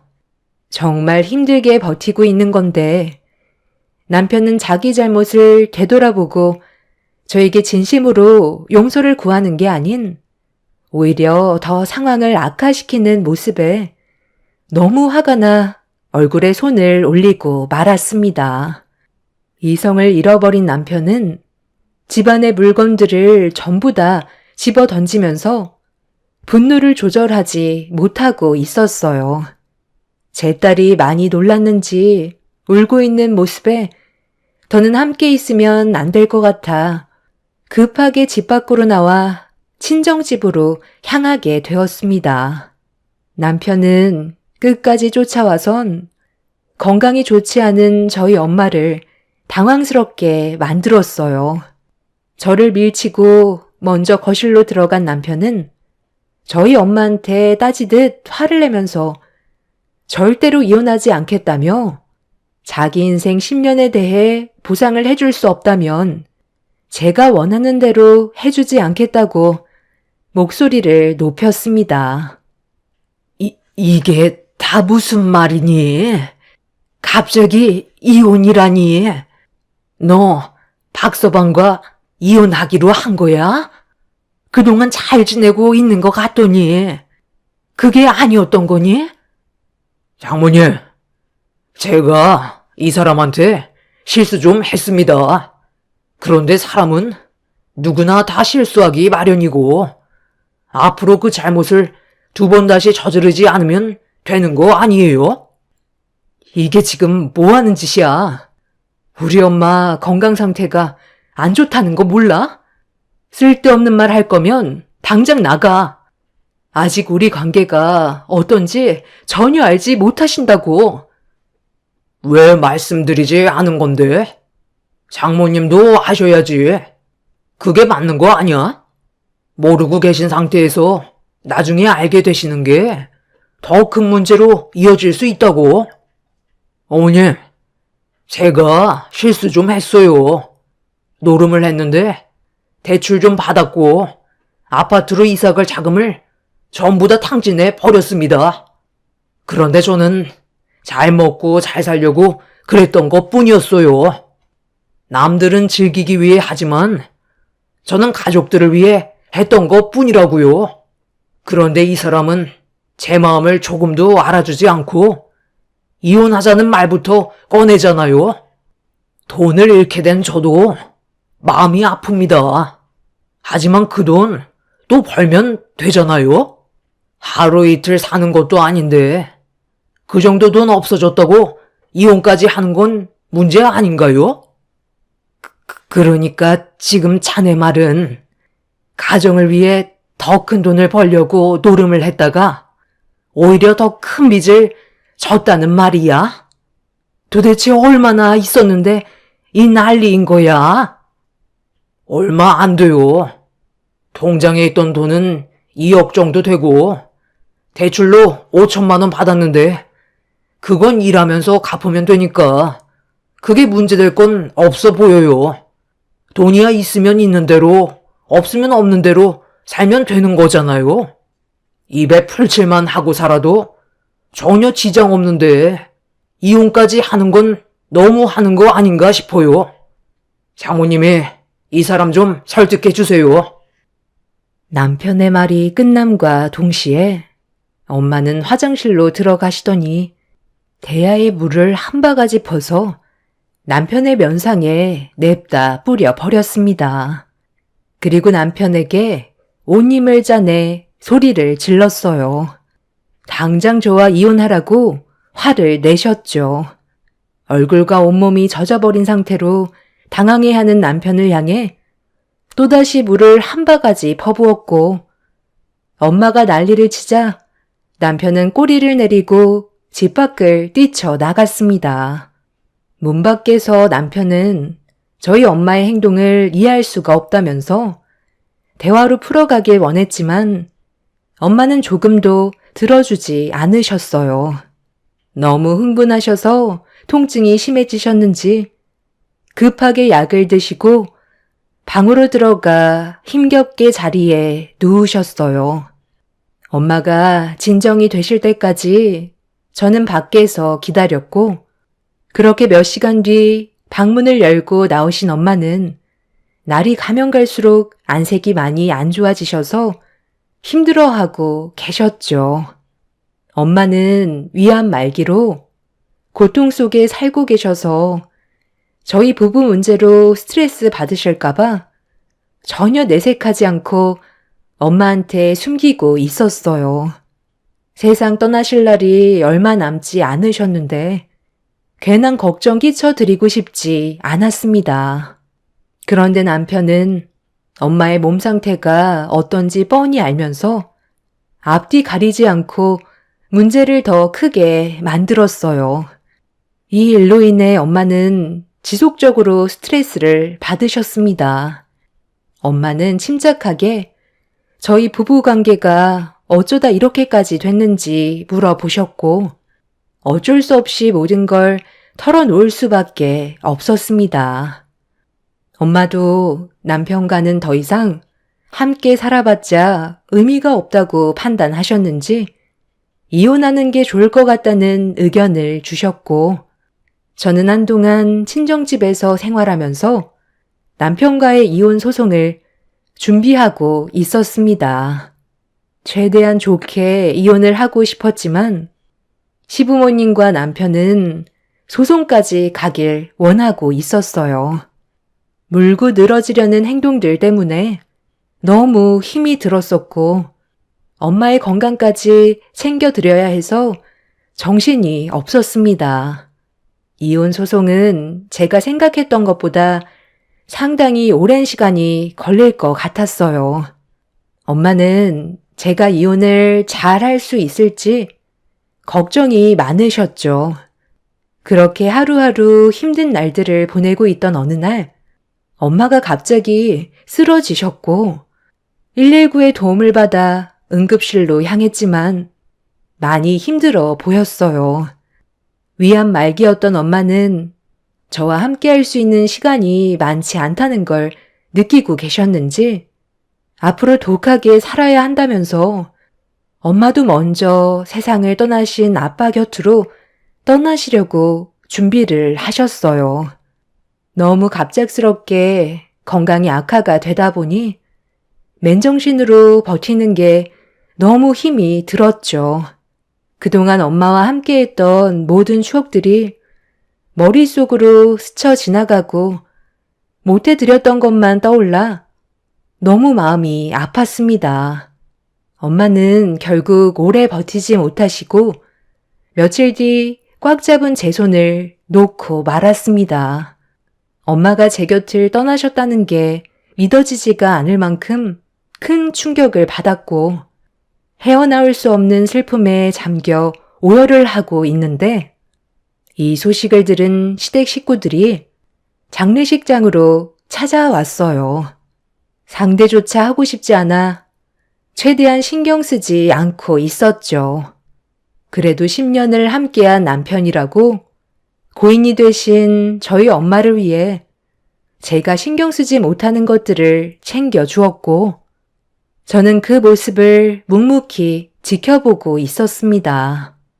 그런데 남편과 시부모님이 왜 저희 엄마 장례식장에 와서 일손을 도와줬는지 얼마 뒤 알 수 있었어요. 전혀 생각지도 못한 충격적인 일들을 저질러버려 할 말을 잃었고 그 사람들을 절대로 용서하고 싶지 않았어요. 엄마의 장례가 시작되고 분주하게 움직이던 남편과 시부모님은 쉬지 않고 전화기를 붙잡고 있었습니다. 무슨 일인지 정확히 알 순 없었지만 불안한 마음을 떨쳐낼 수가 없었어요. 그리고 몇 시간 뒤 모르는 분들이 한두 분 오시더니 상당히 많은 분들께서 끊임없이 장례식장으로 들어오셨습니다. 알고 보니 남편과 시부모님의 지인분들이었고 조용했던 엄마의 장례식은 상당히 시끌벅적해지고 있었죠. 그때까지만 해도 남편이 어느 정도 정신을 차리고 제대로 된 집안의 가장 역할을 해주려는 건지 착각하고 있었어요. 하지만 그 착각도 늦은 저녁이 되었을 때 왜 많은 사람들을 장례식장으로 불러 모았는지 알 수 있었습니다. 온몸이 지쳐 있는 상태에서 엄마 영정사진 앞에 힘겹게 앉아 있었는데 잠깐 외출을 했던 시부모님과 남편이 큰 가방 하나를 가지고 들어왔어요. 그 모습을 멍하니 바라보고 있었는데 남편과 시부모님이 조이금함 앞에 앉아 무언가를 가방 안에 집어넣고 있었습니다. 저는 힘든 몸을 천천히 일으켜 무슨 일이냐고 남편한테 물어보는데 시부모님이 저를 가로막으시곤 다짜고짜 조이금을 전부 다 가져가겠다는 말을 하셨어요. 갑자기 그게 무슨 말이에요? 아직 장례식도 끝나지 않았는데 지금 뭐 하시는 거예요? 그래서 저희 엄마와 연관도 없는 분들을 장례식장에 부르신 거예요? 그게 뭐 어때서? 돈 벌 수 있는 절호의 기회인데 이때 아니면 언제 이 많은 현금을 만져보겠니? 어차피 거의 다 내 아들 평수 조문객이니까 전부 다 우리 거지. 너희들 이혼할 건데 서로 조심할 필요 없잖아. 지금 상황에서 이혼하면 불리한 건 우리 쪽인데 생돈 나가기는 아깝고 어느 정도 돈은 마련해야 되니까 너희 사돈 세상 떠났을 때 이용 좀 한 것뿐인데 이게 문제될 상황은 아니잖아. 아직까지 법적으로 너희들은 부부니까 어떻게 하든 상관없지. 이혼 소송 들어가면 나는 너한테 위자료를 줘야 될 텐데 나는 위자료를 받지도 못하잖아. 그리고 내가 너랑 함께 살아온 세월이 10년이야. 그동안 마음 편히 돈 써본 적이 없이 저축만 하고 살아왔었는데 나도 이참에 제대로 된 돈 좀 만져보면 안 되는 거야? 우리 계산은 똑바로 해야지. 그러니까 애초부터 네가 잘했으면 이런 일도 없잖아. 남편 대접 안 해주고 돈 좀 썼다고 이혼이나 하자고 억지를 부리고 있는데 내가 언제까지 당하고만 있을 거라 생각했어? 그래서 지금 엄마 장례도 끝나지 않았는데 조이금함 털고 있는 거야? 당신이 정말 끝을 보려고 작정했구나. 내가 아예 정신이 나가길 바라고 그러는 거지? 나도 양심이 있지. 설마 여기에 있는 돈 다 가져가겠소? 이 사람은 내가 모르는 사람인데 꼴랑 3만 원이 뭐냐? 최소한 5만 원은 넣어줘야 하는 거 아니야? 너랑 관계된 사람 같은데 이런 쫌팽이 같은 사람과는 인연을 만들지 않는 게 좋아. 너한테 득되는 게 하나도 없는 사람이라니까. 이건 너 가져가라. 남편은 저에게 돈 봉투를 던졌고 조이금을 가방 안에 전부 다 털어 넣었습니다. 너무 어이가 없어 할 말을 잃어버렸던 저는 그 모습을 멍하니 바라만 보고 있었죠. 시부모님께서는 가방 안에 들어가 있는 돈 봉투를 보곤 상당히 들떠 있으셨는지 여행 한번 다녀오자면서 서로 웃으며 떠들고 있었습니다. 남의 초상집에서 조금의 예절도 지키지 않는 그 사람들을 더 이상 용서해주고 싶지 않았어요. 남편은 바닥에 떨어져 있는 조이금 봉투를 주워 들더니 3만 원은 돈도 아니냐면서 썩은 미소로 저에게 다시 건네주길래 건네받은 뒤 남편의 면상을 향해 사정없이 휘둘렀어요. 시부모님은 뭐 하는 짓이냐고 강하게 밀치길래 넘어지지 않기 위해 시모의 옷을 강하게 잡았는데 그 순간 주머니가 터지면서 무언가 바닥으로 우수수 떨어졌어요. 상당히 많은 열쇠가 바닥에 펼쳐졌고 시모는 당황한 얼굴로 바닥에 떨어져 있는 열쇠를 급하게 주워 담더니 남편 보고 다 끝났으면 빨리 떠나자며 재촉하고 있었습니다. 이상한 느낌을 받은 저는 시모의 옷을 잡고 도망치지 못하게 만들었어요. 바닥에 떨어져 있던 열쇠들은 조이금함을 열 수 있는 열쇠들이었습니다. 어떻게 시부모님의 손에 들어갔는지 알 수는 없었지만 제가 그 시댁 식구들을 보내면 더 큰 피해가 생길 것 같아 도와달라고 비명을 지르면서 시모를 악착같이 붙잡았습니다. 남편은 제가 시모한테서 떨어지지 않으려 하자 마음이 급했는지 저에게 발길질을 했고 시부 또한 저를 향해 사정없이 발로 차기 시작했어요. 온몸이 부서질 것만 같은 고통이었지만 이를 악물고 그 사람들을 붙잡았습니다. 장례식장 안에 소란스러워지자 관계자분들과 장례를 치르고 있던 다른 분들이 모여들면서 저를 도와주셨어요. 그리고 잠시 뒤 경찰의 도움을 받아 남편과 시부모의 행동에 대해 조사를 하기 시작했고 충격적이게도 남편의 차에는 몇 개의 가방이 추가적으로 더 발견이 되었습니다. 그리고 그 안에는 상당히 많은 양의 조의금이 쏟아져 나왔죠. 알고 보니 관리실에 있던 열쇠를 몰래 훔쳐서 상주가 잠깐 자리를 비운 곳만 돌아다니며 조의금을 훔친 거였어요.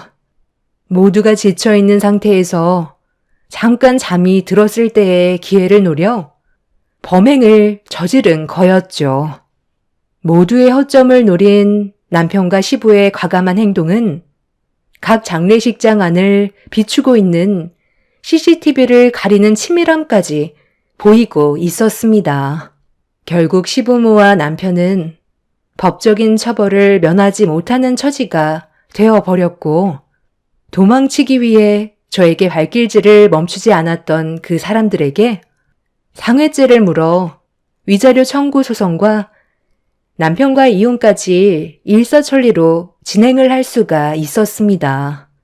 엄마의 장례식장이 끝난 이후 큰 피해를 보게 될 뻔했던 다른 상주분들께선 저에게 금전적인 보상을 해주려 했지만 받지 않았어요. 저도 똑같이 당할 뻔한 처지였고 누구라도 그 상황이었으면 똑같이 했을 거라 생각했기 때문에 보상을 받지 않았죠. 그런데 남편과 시부모는 여기서 끝난 게 아니라 더 큰 계획을 저지르고 있었습니다.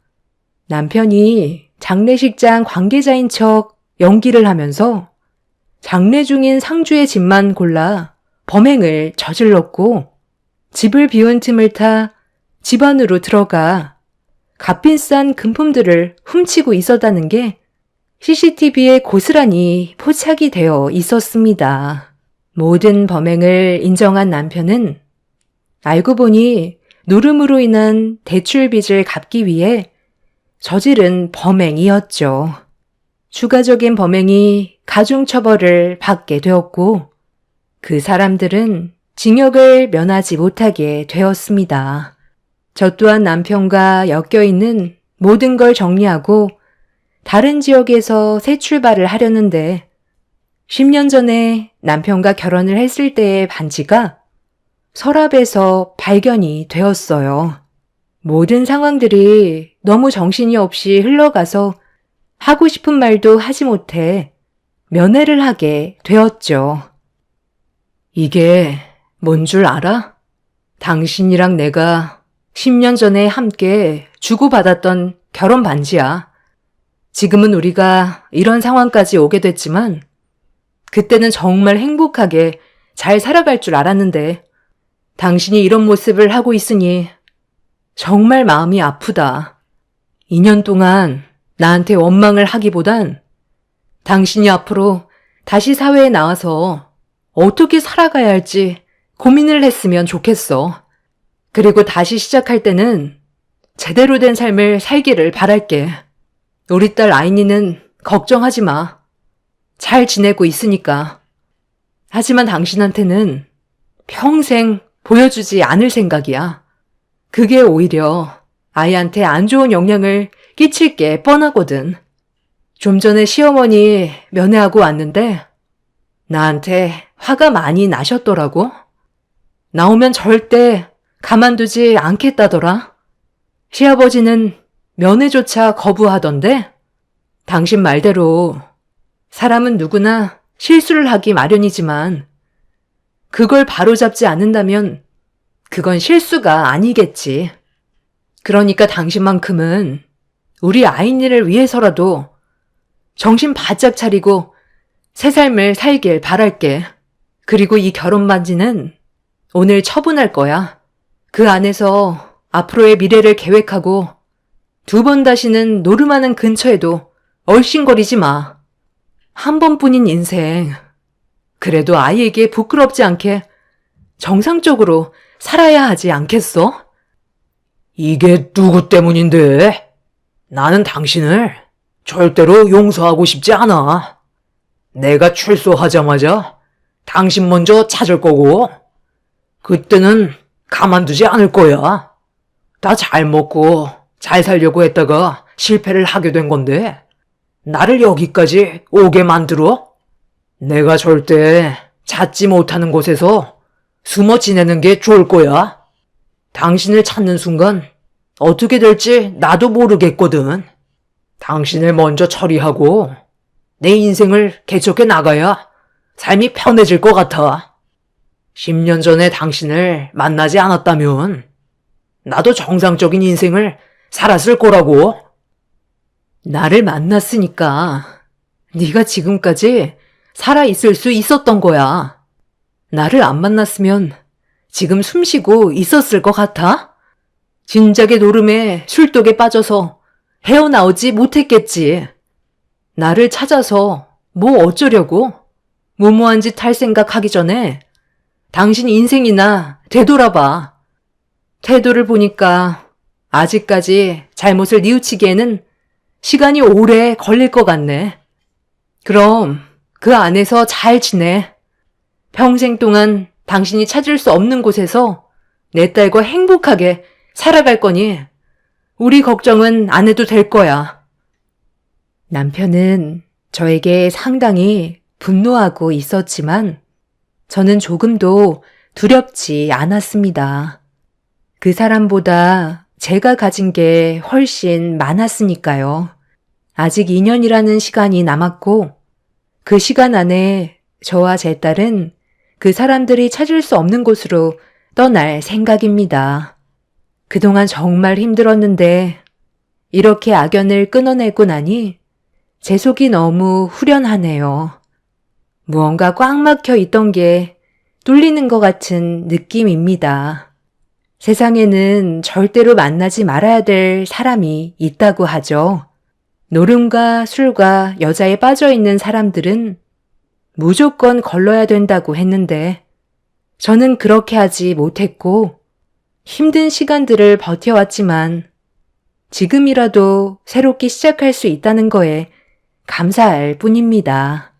앞으로 제 딸과 함께 행복을 위해 앞만 보며 뛰어가려 합니다. 여러분들의 인생에도 언제나 밝은 빛만 비쳤으면 좋겠습니다. 제 사연 들어주신 분들 오늘 하루 행복하세요. 감사합니다. 안녕하세요. 저는 68세의 한창인 나이에 아쉽지만 주변 정리를 끝내고 얼마 남지 않은 기간 동안 제가 살아온 과거를 돌아보기 위해 사연을 신청하게 된 여자입니다. 막상 시간이 얼마 남지 않았다는 걸 인정하게 된 순간부터 받아들일 수 있겠더라고요. 그동안 너무 무섭고 이런 시련이 왜 하필 저에게 일어나는 건지 인정하고 싶지 않았습니다. 지금 생각해보면 매일 눈물로 시간을 허비했던 날들이 너무 아깝게 느껴지네요. 여러분들께선 자신에게 주어진 시간이 얼마 남지 않았다는 걸 알게 된다면 마음이 어떠실 것 같으신가요? 현재의 삶이 워낙 바쁘시기 때문에 아마 생각조차 해본 적이 없으실 겁니다. 저도 똑같았어요. 워낙 정신없이 살아왔었고, 저에게 주어진 시간이 정해져 있다고 생각해 본 적이 없었죠.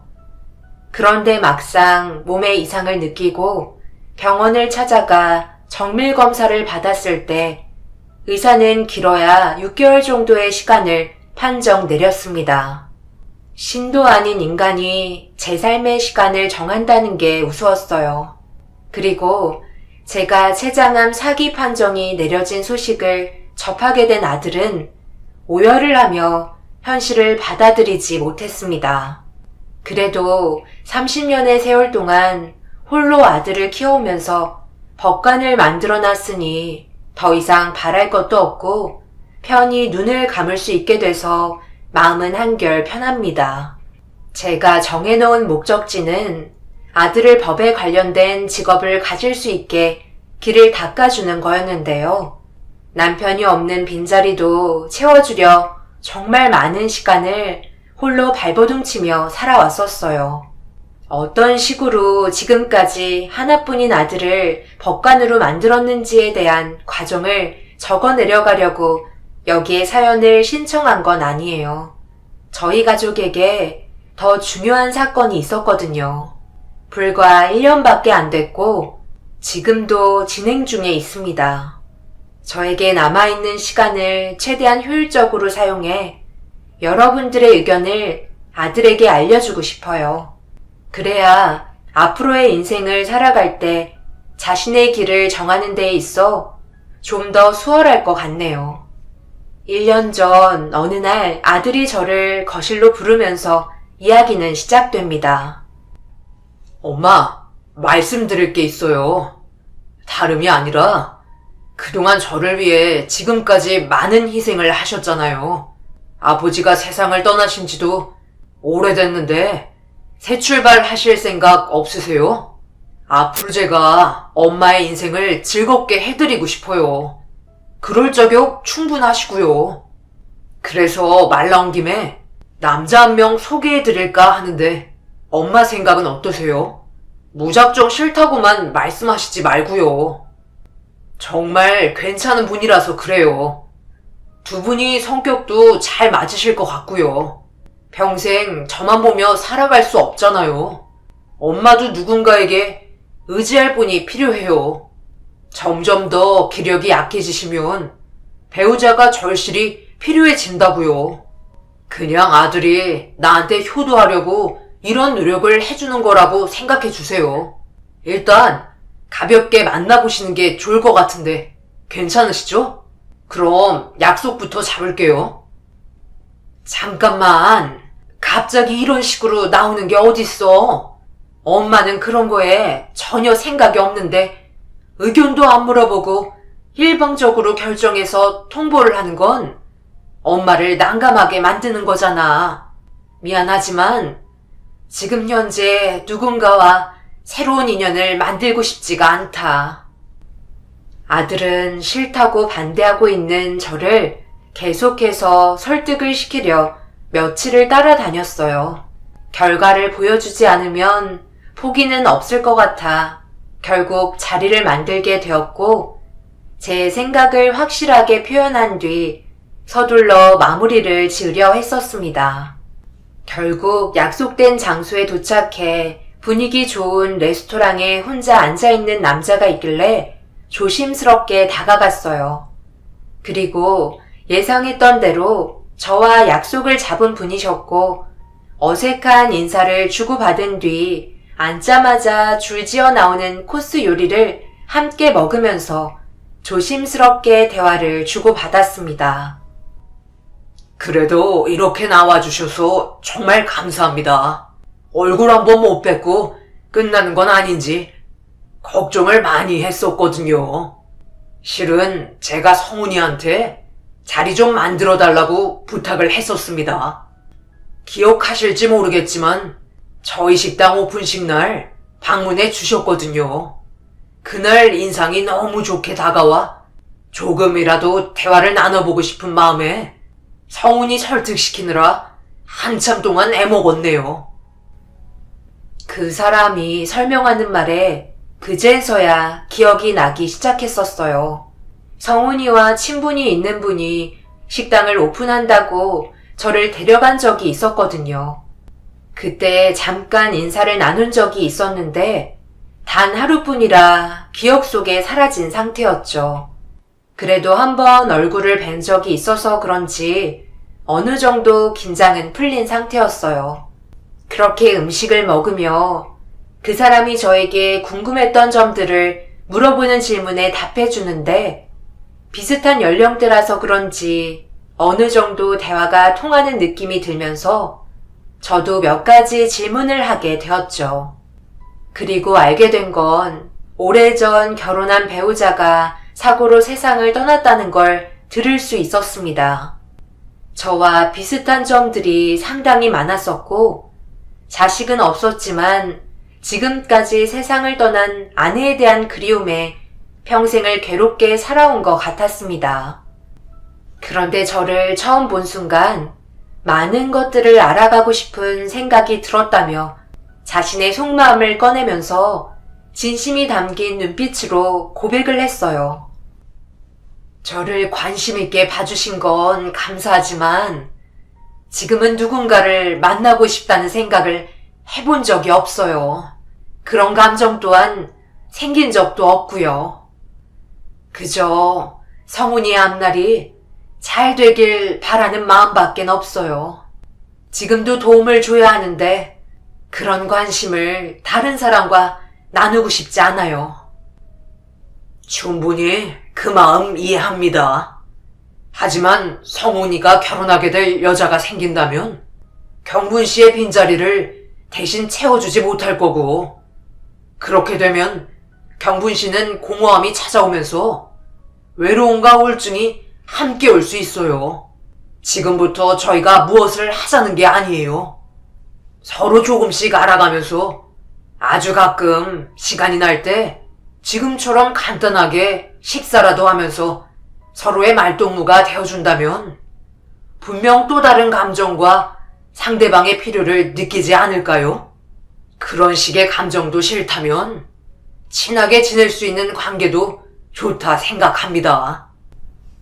그 사람은 제가 걱정하고 있다는 걸 충분히 받아들였고 침착하게 앞으로의 방향성과 여러 가지 문제점들에 대해 설명하면서 저와의 관계를 계속해서 유지하고 싶어 했고 가볍게 친구처럼 시작하자는 말에 고민거리 정도는 털어놓을 수 있을 것 같아 그 사람의 제안을 받아들였습니다.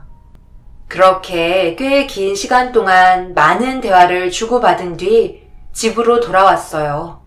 아들은 현관문을 열고 들어온 저를 보자마자 그 사람과 보낸 시간이 즐거웠는지 물어보았고 기대에 찬 눈빛으로 바라보고 있길래 나쁘지 않았다며 아들이 노력해준 수고를 조금이라도 만족시켜주기 위해 여러 가지의 질문들도 긍정적이게 답변해 주었어요.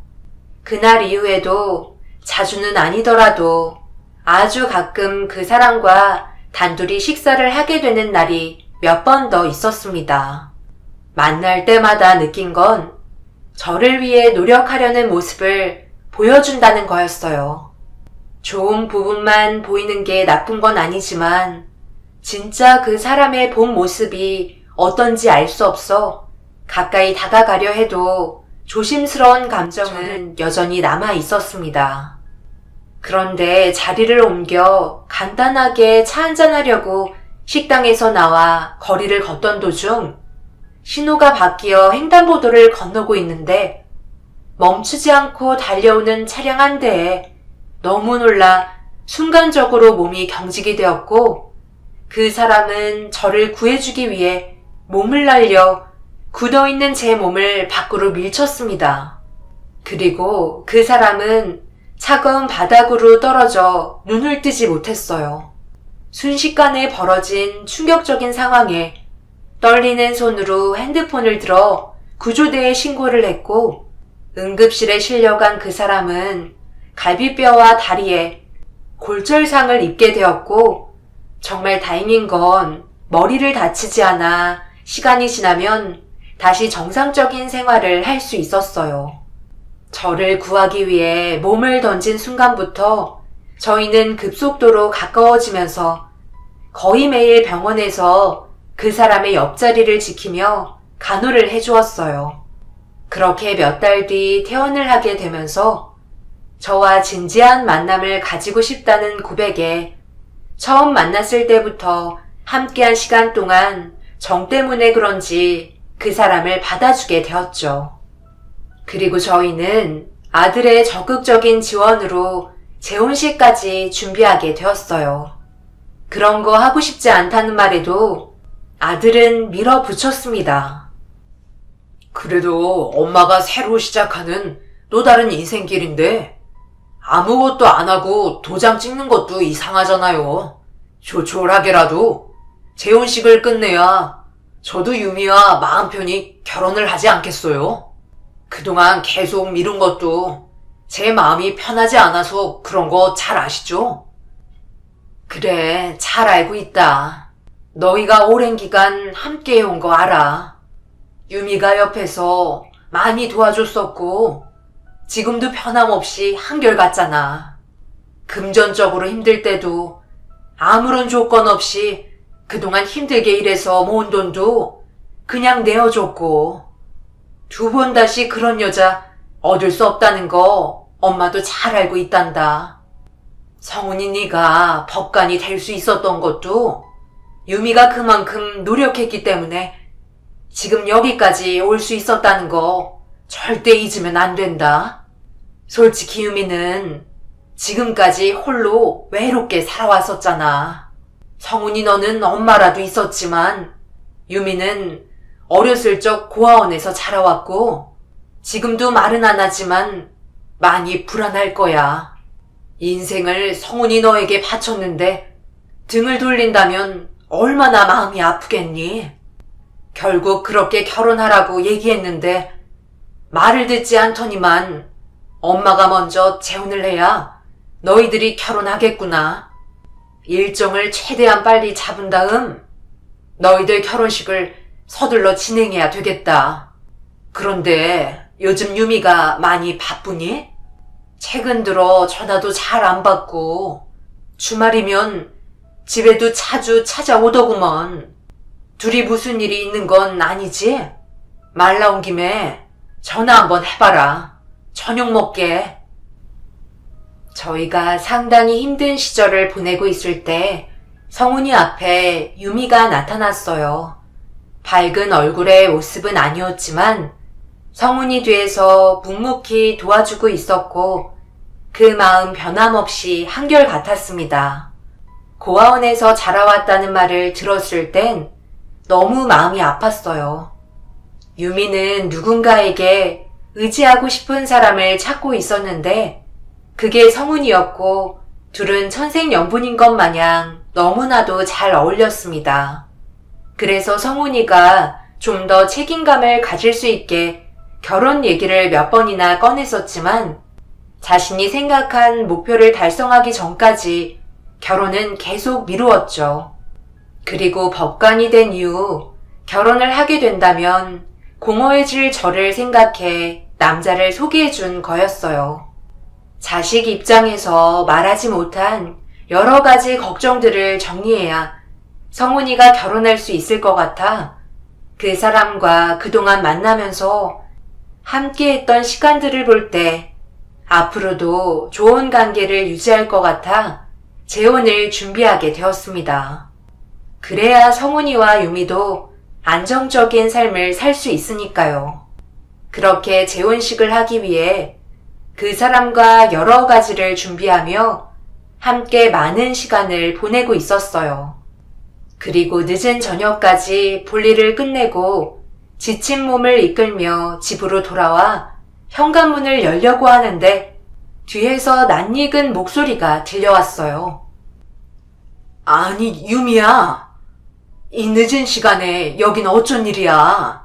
요즘 연락도 잘 안 돼서 걱정이 많았는데 어디 아픈 곳은 없고? 조만간 저녁 좀 함께 하자고 성훈이한테 얘기했었는데 많이 바쁘다고 했었다면서? 지금 하고 있는 일이 바쁜 거야? 어머님, 잘 지내셨어요? 최근에 제가 해야 될 일이 많아져서 이것저것 알아보느라 연락을 자주 못 드렸어요. 어머님, 저와 따로 시간 좀 내어줄 수 있으세요? 일단 성훈 오빠한테는 비밀로 하는 게 좋을 것 같아서요. 자리를 옮기는 게 좋을 것 같아요.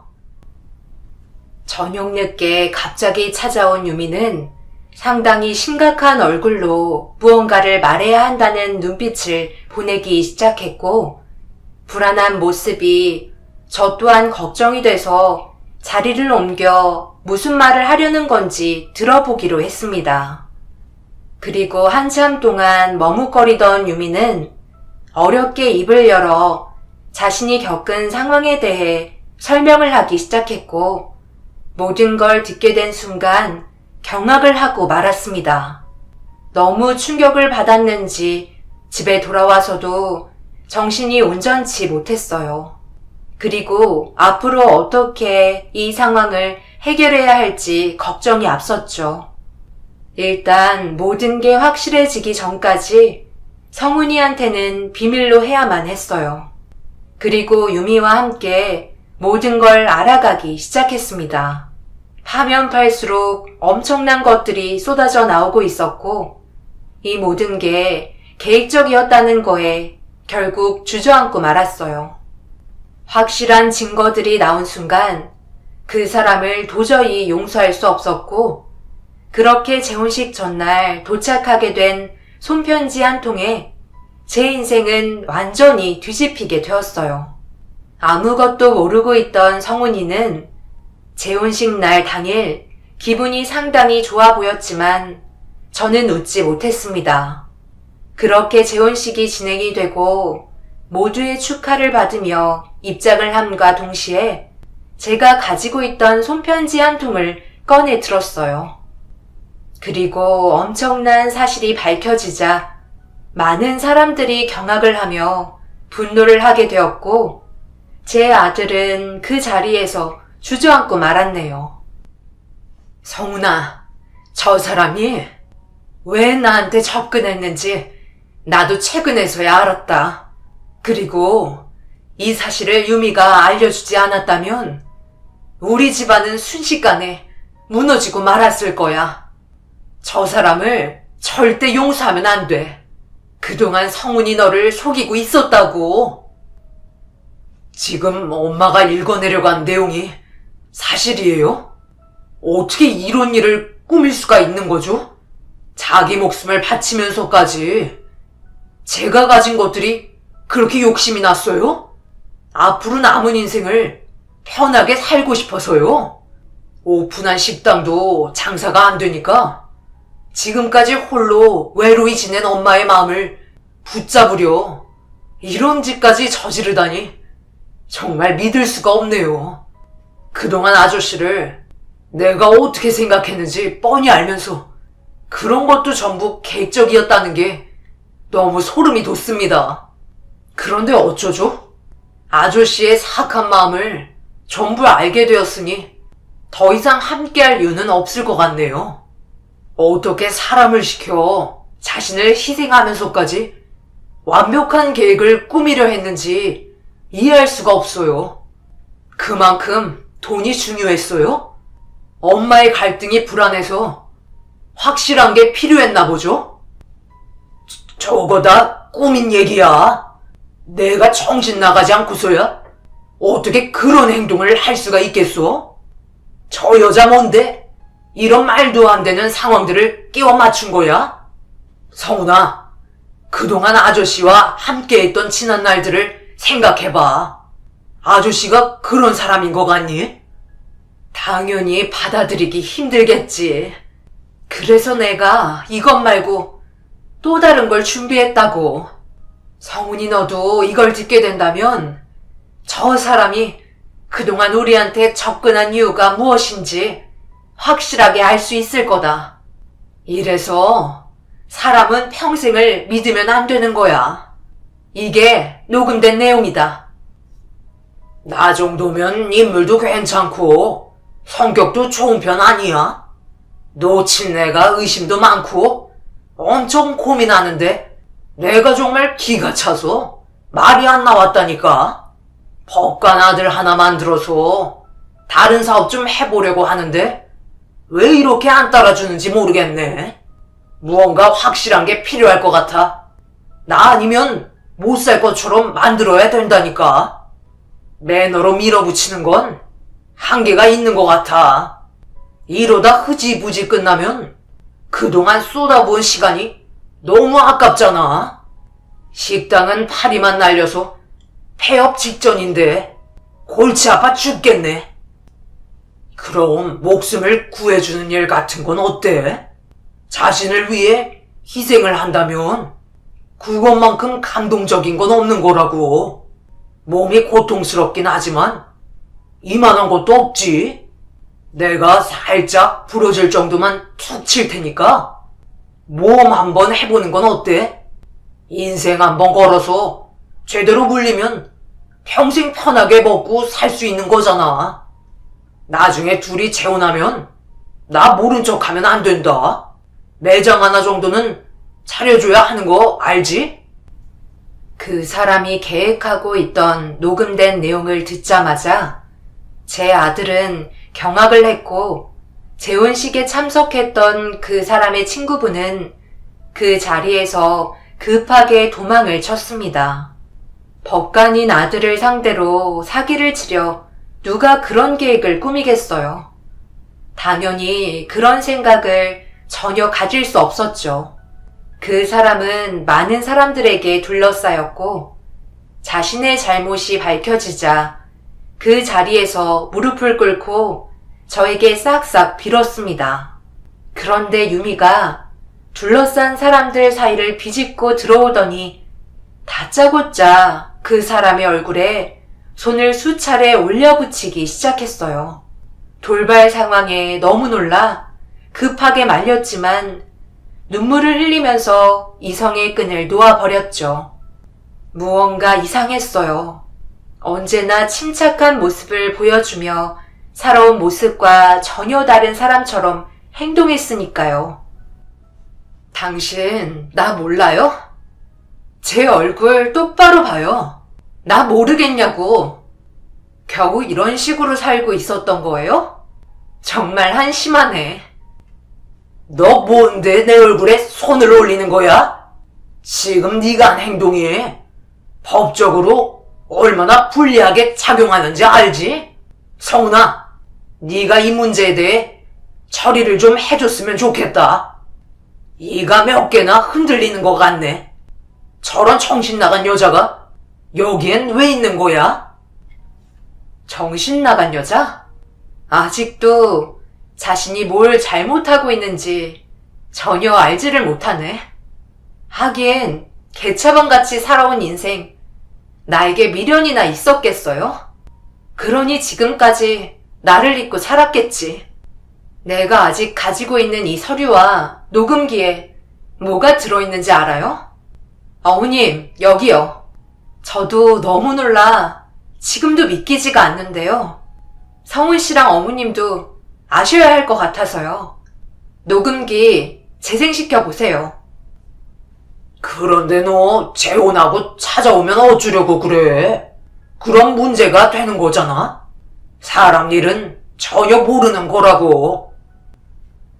그럴 일 절대 없으니까 걱정하지 마.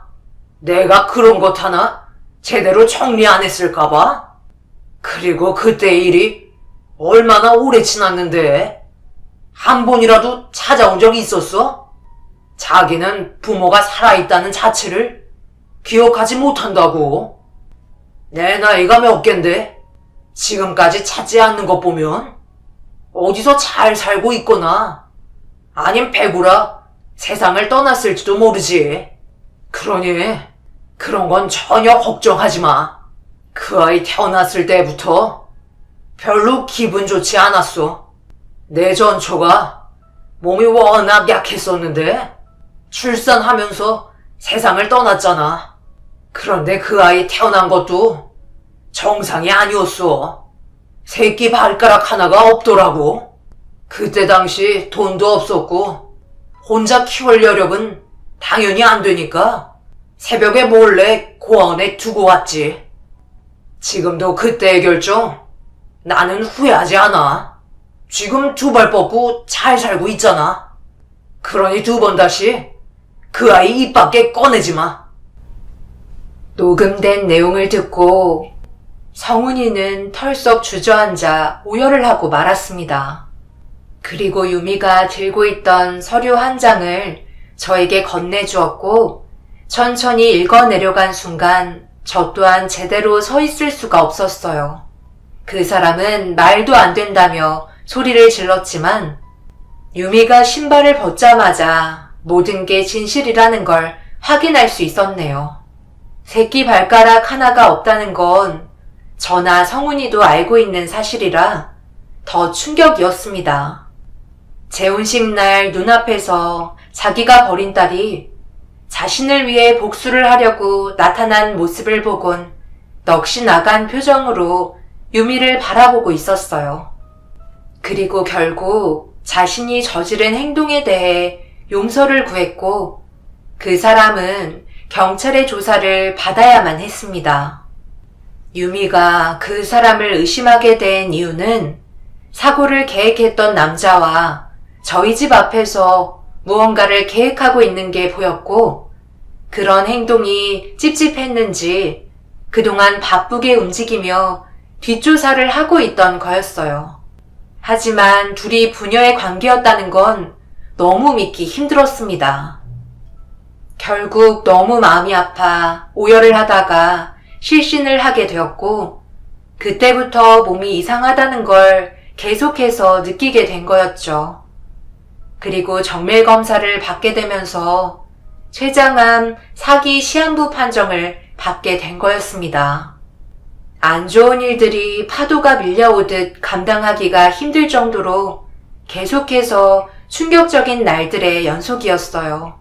하지만 유미는 병원에 입원해 있는 저에게 아무렇지도 않은 척 똑같은 모습으로 나타나 제 옆에서 수발을 들어줬습니다. 제가 어떤 생각을 가지고 있는지 알면서도 유미는 자신이 해야 될 일을 하려 했어요. 성훈이도 그런 모습을 보며 아무것도 할 수가 없었습니다. 의사는 병원에 있어봤자 더 이상 의미가 없다며 약을 처방해 주었고 그때부터 주변 정리를 하나하나 해나갔습니다. 그리고 제 옆엔 항상 유미가 있었어요. 유미야, 내 아들 옆에 있어줘라. 성훈이가 지금까지 너 하나만 보고 달려왔는데 유미 너는 떠나려고 계획하면 혼자 남겨질 성훈이는 앞으로 어떻게 살아갈 수 있겠니? 너희 아빠의 존재를 알게 된 건 나도 충격이지만 나는 그 사람과 시작조차 하지 않았고 너희 둘은 정말 많은 시간을 함께 했었다. 지금처럼 한결같이 서로를 의지하며 지내면 되는 거야. 그리고 너희 아빠라는 사람은 원래 없던 사람처럼 생각하면 된다. 법관인 내 아들이 유미 너를 지켜주고 있으니 두려울 것 하나 없어. 내가 눈을 감기 전에 둘의 결혼식을 꼭 봤으면 좋겠다. 앞으로 태어날 귀여운 손주는 볼 수 없겠지만 그래도 둘의 결혼식은 보여줄 수 있잖아. 성훈이와도 진지하게 대화를 해봤는데 유미 너랑 앞으로 살아가는 데 있어 전혀 문제가 되지 않는다고 했어. 다만 유미 너한테 지금은 조심스러운 것 뿐이래. 아빠의 존재에 상처를 많이 받았기 때문에 시간을 주려는 것 같아. 그러니 어디 갈 생각 하지 말고 성훈이 옆자리를 지켜줬으면 한다. 그럼 그렇게 알고 오래간만에 함께 모여 외식이나 하자. 나에겐 시간이 얼마 없잖니. 제 아들 옆을 지켜달라며 며느리로 받아들인 순간 오열을 하며 눈물을 흘렸어요. 그 사람이 나타났어도 저희는 전혀 달라질 게 없었어요. 지금껏 서로 똘똘 뭉쳐 잘 살아왔었으니까요.